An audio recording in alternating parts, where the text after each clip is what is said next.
Welcome back to Our World with Black Enterprise.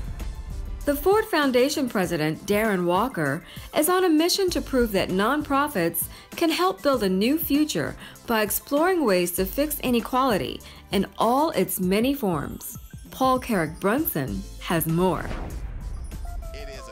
He's president of one of the world's largest philanthropies.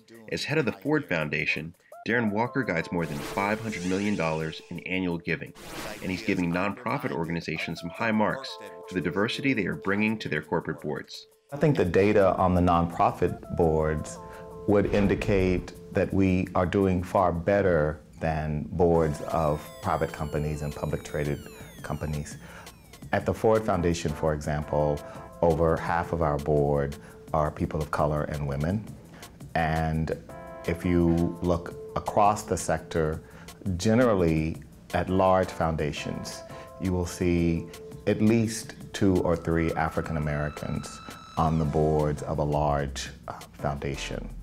That doesn't mean that the sector as a whole is doing better, because in fact, if you look across the landscape of the thousands of philanthropies in America, the numbers are not encouraging.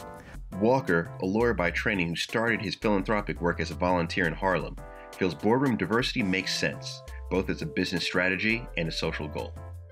For the Ford Foundation, when you look at what we work on, issues of eradicating discrimination, of racial reconciliation, of greater agency and empowerment for people of color in this country, in order to authentically engage as an institution, our board must be diverse.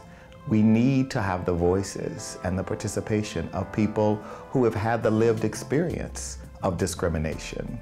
He sees similar boards as a blind spot that will eventually hurt a company's bottom line. Many of the companies that depend on consumer markets in order to sell their products and build their market share rely increasingly on communities of color. And so it is important to have directors who have an authentic understanding of the very consumer base that a company is relying on to grow and to profit.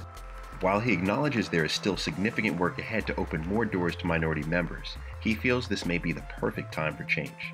Raising awareness about the issues today is far easier than it was even 5 years ago. The other thing that has to happen is that the systems that produce our business leaders have to incorporate and internalize this philosophy. This isn't going to change overnight. The struggle towards greater equity in this country has never been achieved in big fits and starts. It is a time-worn, long-haul struggle, and that's what we're in the middle of today. After the break, a Detroit doctor offers a blueprint to help students become successful in life. Stay with us.